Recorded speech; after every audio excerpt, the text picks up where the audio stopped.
Valve. Valve is a device that regulate, directs, or control the flow of fluid. The fluid may be gases or liquids, air, water, milk, juice, or other different types, petrol, diesel. These are the types of fluids.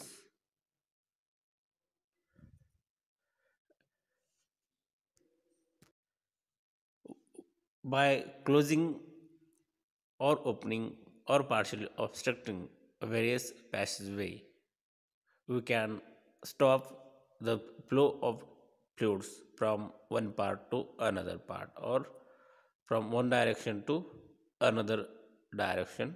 Suppose this is the pipeline and fluid passing from this direction to this, from this side to this side.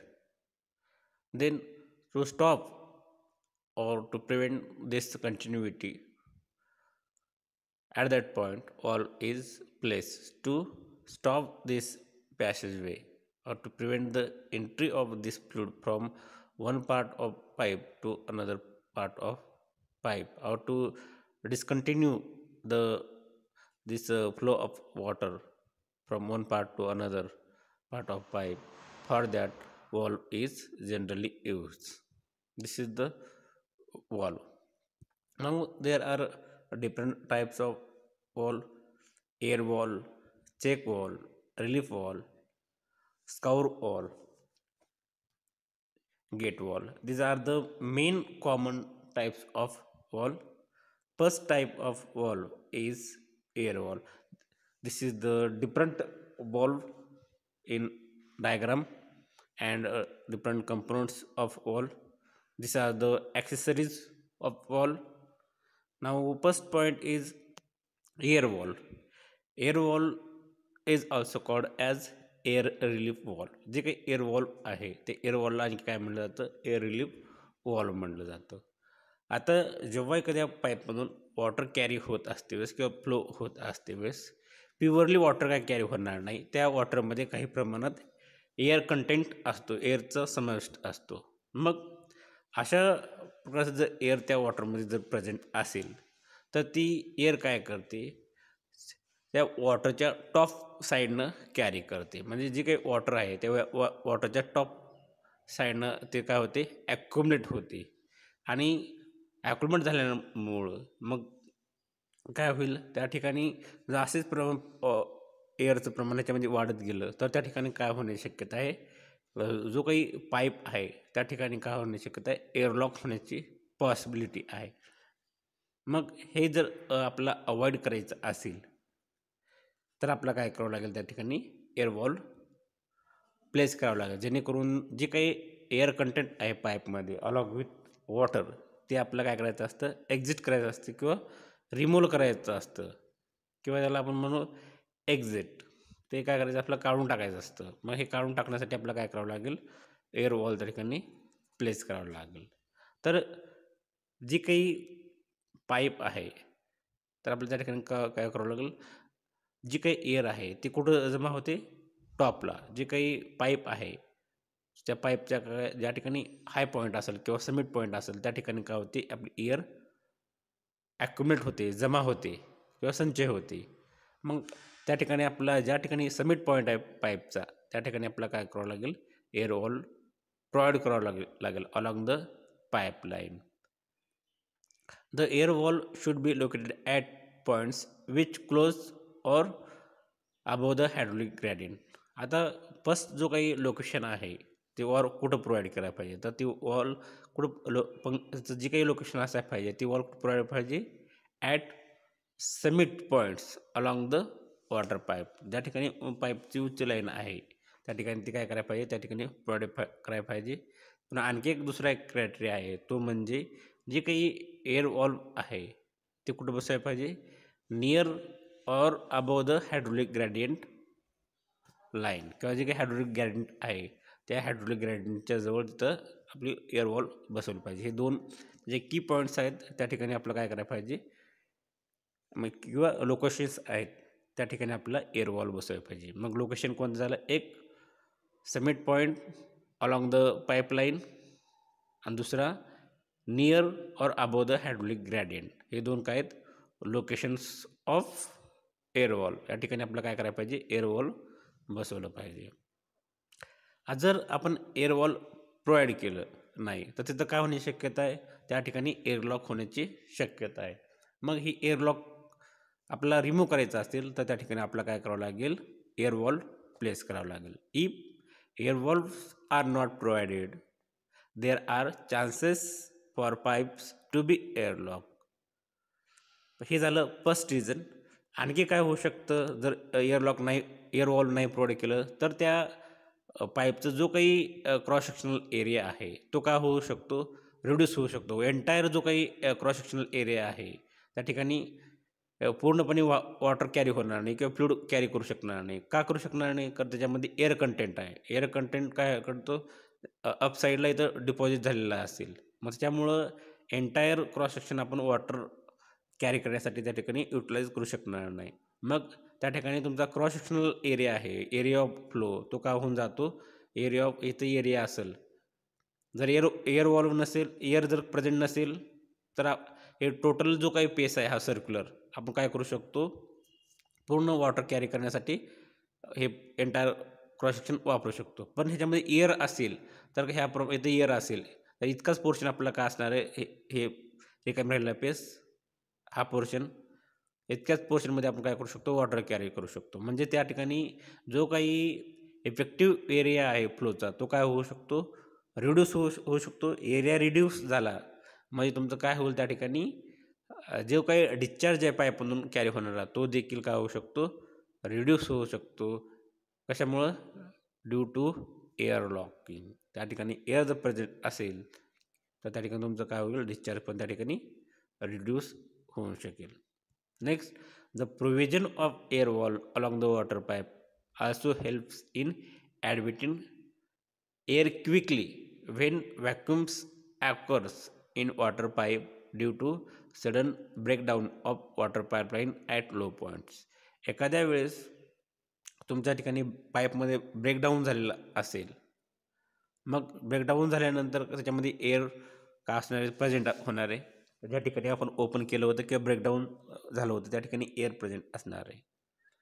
मग हे air काय करेल, त्या ठिकाणी vacuum create करेल किंवा air block परत create होण्याची पॉसिबिलिटी असते. मग अशा केसमध्ये जर आपल्या त्या ठिकाणी एअर वॉल असेल तर ते एअर काय होईल, रिमूव्ह होऊन जाईल आणि एअर लॉक त्या ठिकाणी प्रिव्हेंट होऊन जाईल. मग त्या ठिकाणी एअर लॉक होणार नाही.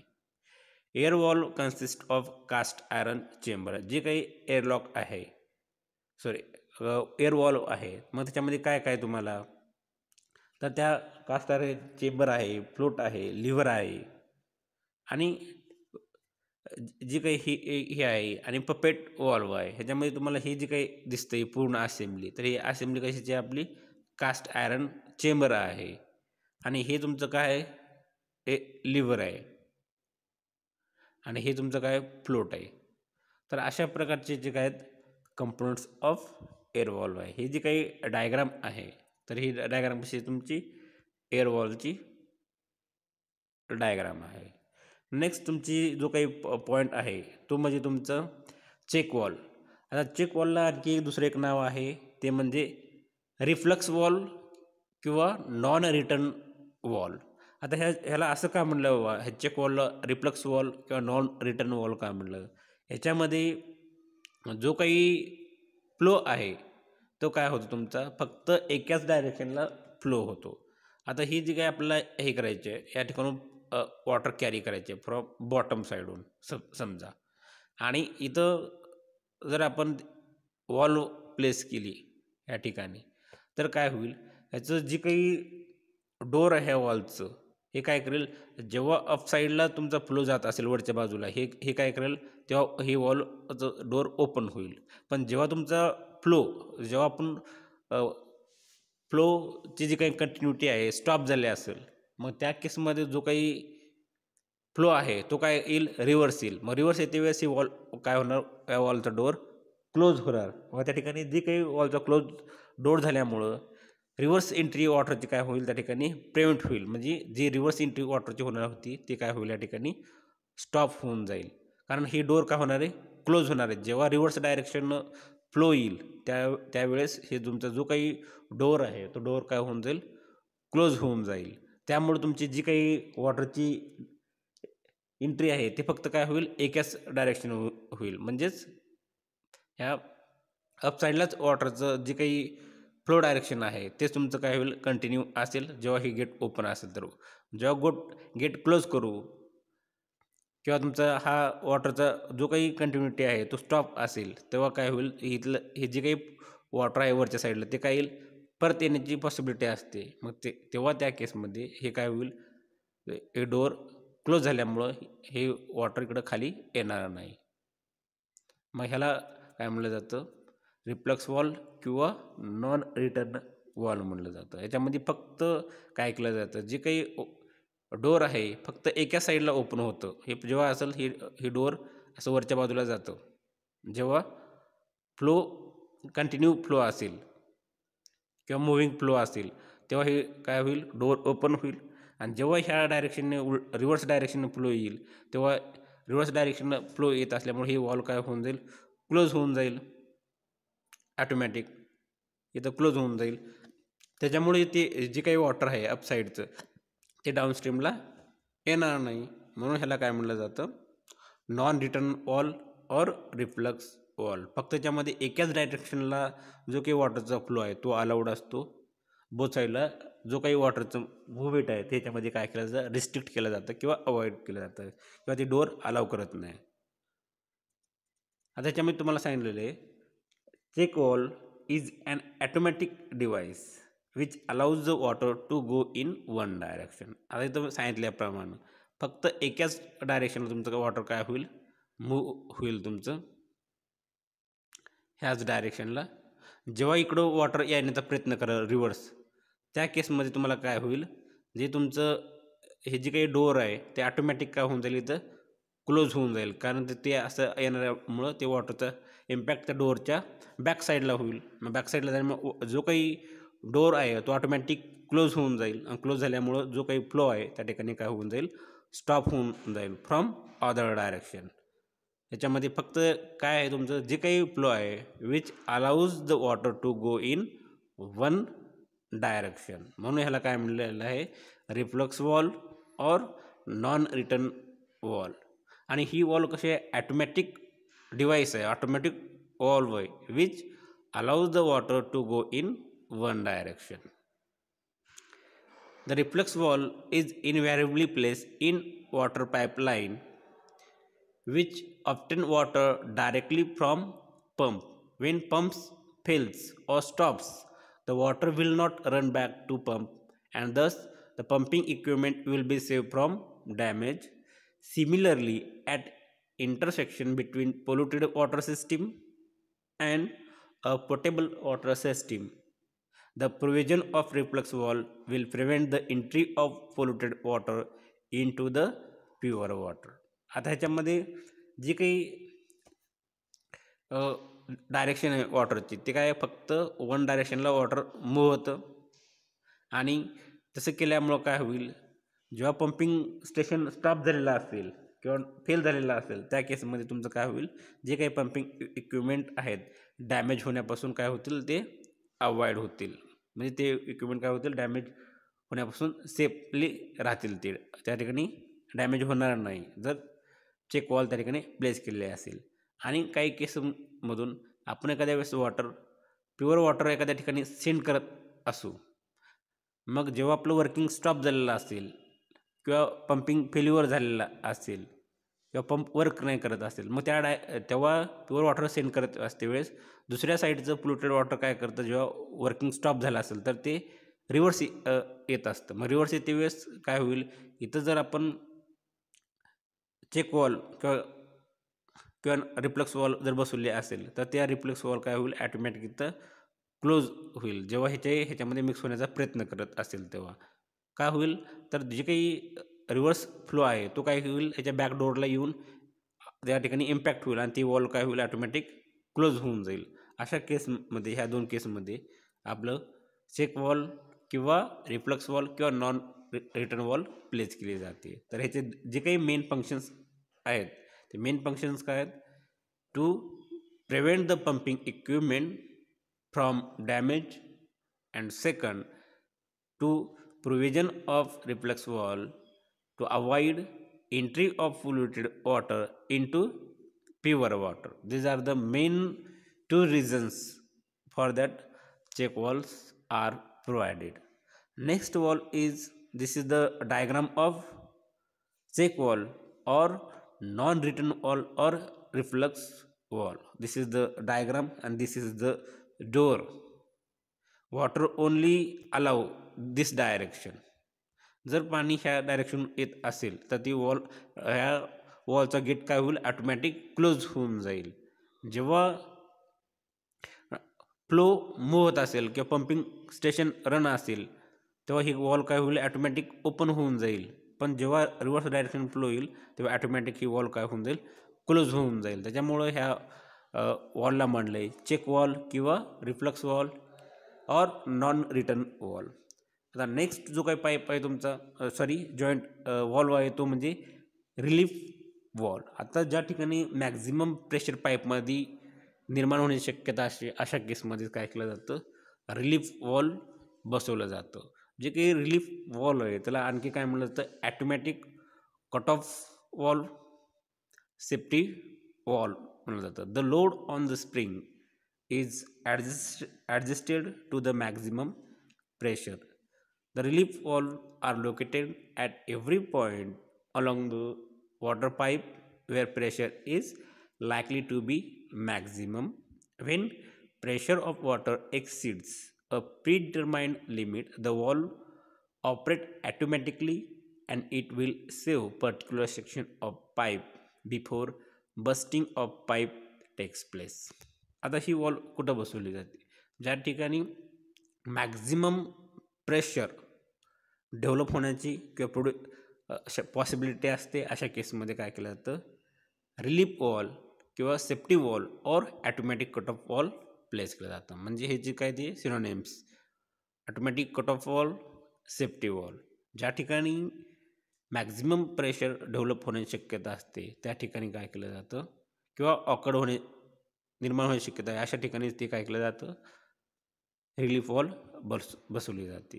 मग ही जी काही वॉल आहे केव्हा ऑपरेट होते? जेव्हा प्रीडिटरमाइन किंवा एक निश्चित प्रेशर त्या ठिकाणी ठरवलेलं असेल की त्याच्या वर गेल्यानंतर ही वॉल काय केलं पाहिजे? ऑपरेट झालं पाहिजे. मग त्या ठिकाणी ऑटोमॅटिक ही वॉल काय होते? ऑपरेट होते. आणि जी काही आपली पाईपलाईन आहे, जी काही पाईपलाईनचं क्रॉस सेक्शन आहे किंवा सेक्शन ऑफ पाईपलाईन आहे ते काय होतं? सेव्ह होतं फ्रॉम बस्टिंग ऑफ पाईपलाईन. ही जी काय आहे आपली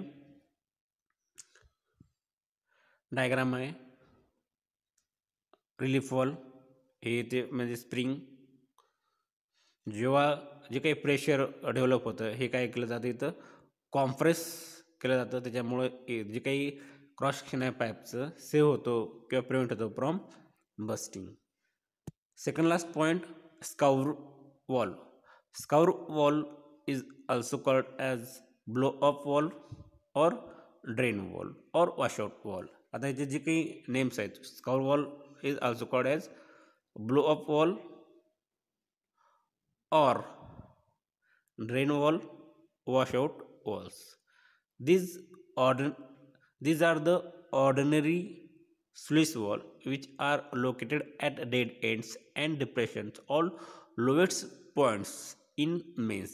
जी काही पाईपलाईन आहे त्या पाईपलाईनचे ज्या ठिकाणी डिप्रेशन्स असतील किंवा लास्ट एंड असेल त्या लास्ट एंडच्या ठिकाणी हे काय केलं जातं? अशा प्रकारचे जे काही स्काउर वॉल आहेत ते प्लेस केलं जातं. आता या ठिकाणी जी काही तुमची पाईपलाईन आहे या पाईपलाईनचा हा डिप्रेशन आहे, लोएस्ट पॉईंट आहे, या ठिकाणी काय केलं जातं? स्काउर वॉल प्लेस केलं जातं. किंवा एखादी पाईपलाईन आहे त्याचा एंड आहे तो लास्ट पॉईंट आहे त्या इथपर्यंतच पाईपलाईन एंड होती, इथं याच्या पुढे पाईपलाईन नाही, अशा केसमध्ये तुमचं काय केलं जातं? या ठिकाणी स्काउर वॉल प्लेस केलं जातं. मग ह्याच्यामध्ये हे ह्याचं मेन हे बसवण्याचं कारण काय? जेव्हा अशा लोवेस्ट ठिकाणी जेव्हा वॉटरमधून डेब्रिज असतील, स्टोन्स असतील किंवा सँड असेल किंवा सिल्ट असेल, ते काय केलं जातं, कॅरी केलं जातं वॉटरसोबत. आणि जे काही कॅरी केलेलं मटेरियल आहे, ज्या ठिकाणी डिप्रेशन असेल किंवा लोएस्ट पॉईंट असेल अशा ठिकाणी जाऊन ते ॲक्युमुलेट होतं, डिपॉझिट होतं. मग त्याला आपला रिमूव्ह करायचं असेल तर या ठिकाणी काय करायला पाहिजे, आपल्याला स्काउर वॉल प्लेस करायला पाहिजे. मग हे कुठं बसवलं जातं, याचं लोकेशन कोणतं आहे, तर डिप्रेशन्स. आता ही जी काही इन्क्लाइन पाईपलाईन आहे, ह्याचं डिप्रेशन किंवा लोएस्ट पॉईंट कोणता आहे, हा पॉईंट. तर ह्या ठिकाणी काय केलं जातं, स्काउर वॉल प्लेस केलं जातं. किंवा ही पाईपलाईन आहे आणि ही पाईपलाईन ह्या ठिकाणी एंड झालेलं आहे. ह्या ह्या पॉईंटपासून स्टार्ट झालेली आहे पाईपलाईन 1 पॉईंटपासून, आणि पॉईंट नंबर 2च्या ठिकाणी काय झालेलं आहे, आपलं हे पाईपलाईन इथपर्यंत पॉईंट 2ला कट झालेली आहे, त्या स्टॉप झालेली आहे, याच्या पुढे पाईपलाईन नाही. मग हा काय झाला, पाईपलाईनचा एंड. याच्या पुढे पाईपलाईन आहे का, नाही. पाईपलाईन कुठे, आपल्या पॉईंट नंबर 2पर्यंतचा आहे.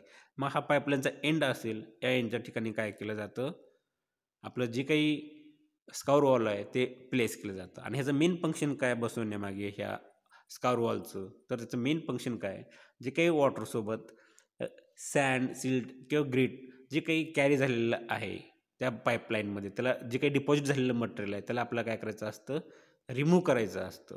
मग अशा प्रकारचे जे काही वॉल्स आहेत ते काय असतं, तुमच्या आपण हँड ऑपरेटर करू शकतो त्याला easily. They are operated with hand and close down as soon as clear water is seen passing through them. तर ही काय त्याची ही असेंब्ली आहे, ही आपले स्काउर वॉल आहे,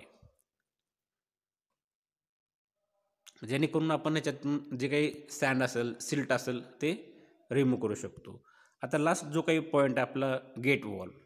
आता गेट वॉल आहे, त्यालाच other name gate valve is also called as set of valve or stop valve. Another names of gate valves are set of wall or stop wall. These wall control the flow of water and are helpful in dividing the water mains into suitable section. They are generally placed at a distance of about 150 meter to 200 meter and at all sections. For long distance and for straight mains, the sluice wall can be installed at distance about 1 kilometer for dividing the pipeline in different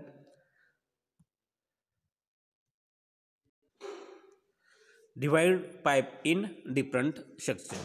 The raising or lowering of wall is carried out by rotating handle from top.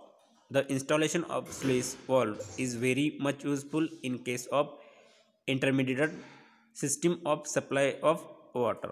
आता यामध्ये तुमचं हे दिलेलं आहे, जे काही gate valve आहे, तर या गेट वॉलचं मेन जे काही फंक्शन्स आहेत याच्यामध्ये जे क्रॉस सेक्शन दिलेलं आहे तुम्हाला, जे काही वन मेन्स आहेत ते काय केलेलं आहे, टू सबस मेन्समध्ये ते काय केलं आहे, डिवाइड केलं आहे. ते जे काही या ठिकाणी तुम्हाला वन पाईपलाईन नाही, तर ह्या वन पाईपचं तुम्हाला काय करायचं आहे, वॉटर दुसऱ्या पाईपमध्ये डायवर्ट करायचे आहे. मग दुसऱ्या 2 सबमेनमध्ये तुम्हाला काय करायचं, वॉटर डिस्ट्रीब्यूट करायचं असेल, एक तुम्हाला मेन काय करायचं, क्लोज करायचं आणि दुसरा स्टार्ट करायचं आहे. एक पाईपलाईन आहे ह्याच्यामध्ये, एक पाईपलाईन काही पुढे गेल्यानंतर स्ट्रेट गेल्यानंतर ह्याचे 2 पार्ट झालेत. मग आपण एकाच वेळेस जे काही पाईपलाईन आहे एकाच वेळेस दोन्ही पाईपलाईन आपण ऑपरेट करू शकणार नाही. का करू शकणार नाही, तरी तर काय होईल, त्याचं प्रेशर जे काय आहे ते प्रेशर काय होऊन जाईल, रिड्यूस होऊन जाईल. ज्या प्रमाणात वॉटर क्वांटिटी आपल्याला सप्लाय करायची आहे ती क्वांटिटी आपण काय करू शकणार, सप्लाय करू शकणार नाही. म्हणजेच त्या ठिकाणी आपल्याला काय करावं लागेल, हे 2 जे काही ब्रँच आहेत, 2 जे काही हे ब्रँच आपल्याला काय करावं, त्यापैकी एक ब्रँच आपल्याला क्लोज करावं लागेल. आणि एक ब्रँच क्लोज केल्यानंतर दुसरी ब्रँच काय होईल जाईल, ऑटोमॅटिक त्या ठिकाणी वॉटर प्रेशर किंवा वॉटर क्वांटिटी काय होईल, इन्क्रीज होऊन जाईल आणि रिक्वायर्ड और डिझायर्ड क्वांटिटी ऑफ वॉटर आपल्याला मिळून जाईल. हे करण्यासाठी आपल्याला काय करावं लागेल, एक जे काही ब्रँच आहे ते आपल्याला काय करावं लागेल, क्लोज करावं लागेल आणि दुसरं ब्रँच काय होईल त्या ठिकाणी ओपन होऊन जाईल. मग अशा केसमध्ये आपला जी काही वॉल युटिलाइज करावं लागत असेल तर ते आपले आहे गेट वॉल. आणि ही कसं ऑपरेट करू शकतो, तर ह्याच्यावरती जी काही वॉलच्यावरती हँडल आहे ते हँडल रोटेट करून आपण काय करू शकतो, जे काही वन पाईप आहेत आणि वन पाईप काय झालं पुढे जाऊन त्याचे 2 ब्रँच झालेले आहेत. मग हे हँडल रोटेट करून आपण एक ब्रँच काय करायचं, क्लोज करायचं आणि दुसरी ओपन करायचं. आणि जेव्हा आपल्याला इकडे पाणी किंवा सप्लाय केल्यानंतर, वॉटर सप्लाय केल्यानंतर ते आपल्याला जर बंद करायचं असेल, परत हँडल रोटेट करून ती वॉल क्लोज करा. आणि क्लोज केल्यानंतर मग फर्स्ट ब्रँच काय होईल, तुमची कंटिन्यू होऊन जाईल. मग वॉटर आपण ह्या ठिकाणी सेंड करू शकतो किंवा पाठवू शकतो. तर अशी ही जी काही ह्याचं ऑपरेटिंग प्रोसेस आहे गेट वॉल.